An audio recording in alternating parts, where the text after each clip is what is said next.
Hello guys, welcome to my live and Junior Official. And nandito kami ngayon sa Wapra.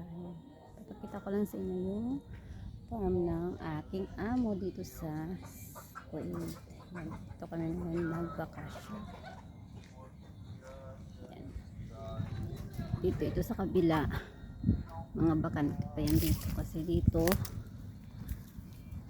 ay kinagawa. Ayan. Tapos dito, yun, kulungan ka manok. Yan ay bakante rin yan doon sa kabila. Ayaw ko na pumunta kasi gabi na. Ayan, dito pala yan guys.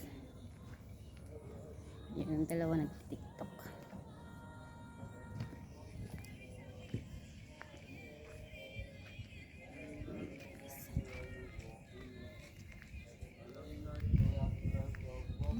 Doon sa puno na yun sa kabila. Yan.